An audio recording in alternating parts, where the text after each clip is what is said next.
Thank you, Dave. Thank you for that welcome. I'd like to say to all of you, I feel very honoured and privileged and humbled to be here today. I feel as if we are amongst friends here. We are amongst our union people and also Orgreave.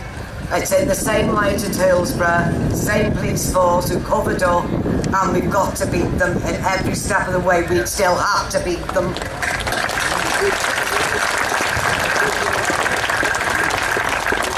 I say to all of you, I'm honoured to be here because I'm sure all of you understand the hardships that you've had, we've had over the past 24 years.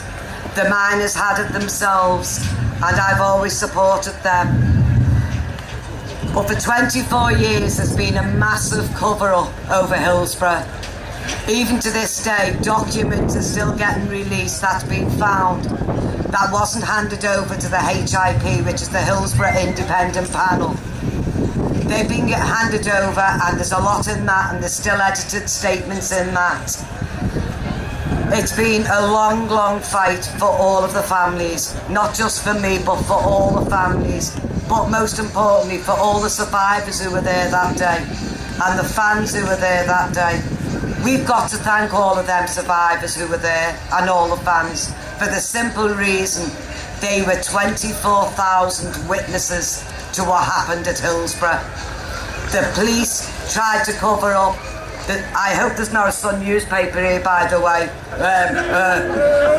I meant to say that before I started. Because that Sun newspaper was a disgrace at the time. It's still a disgrace, and it should be wiped off the face of the earth.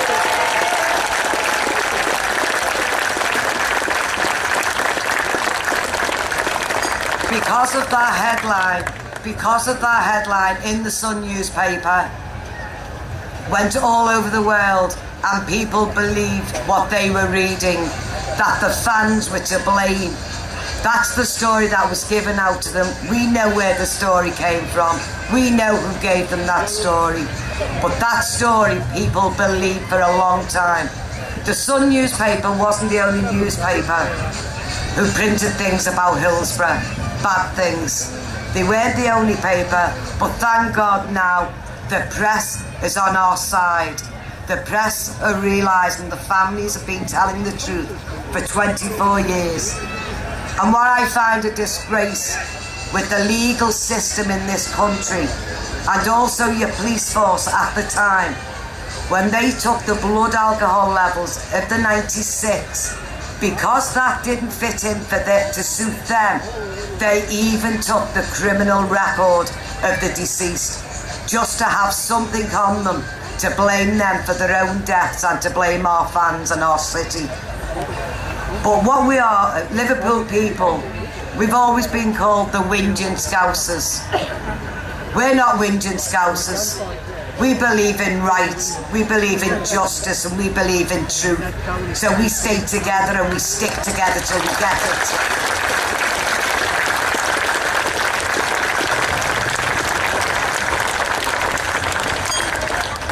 But we've got not only now Liverpool people, we've got the people like yourselves, the people from all over this country, and yes indeed, a lot of people from all over the world who are supporting the families, who are desperate to see what happens now at the inquest.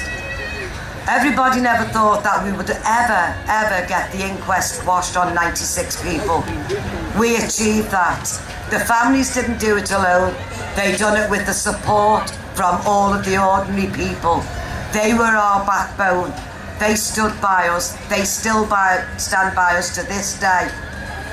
But what we've got to start saying, the change in Hillsborough came from a drama documentary by Jimmy McGovern. Without Jimmy McGovern's drama documentary, we'd have still been fighting to this day. And we've got a guy sitting here today who played a part in that drama doc, Ricky Tomlinson, and I'd like to thank you, Ricky, for all what you've done.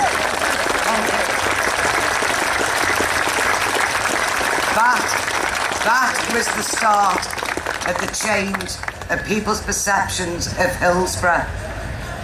Then the Tories and also the Labour government let us down. Wasn't just the Tory government, I've got to be honest, it was the Labour government let us down at the time as well. As they did with Orgreave and the miners, nobody stood by them. But now, on the 20th anniversary, we had a guy named Andy Burnham, the MP, who stood at the memorial service and listened to 30-odd thousand people chanting the word justice. That changed the perception yet again. So these are the people that we've got to depend on, the people in power. We've got to depend on them to keep backing and standing by us.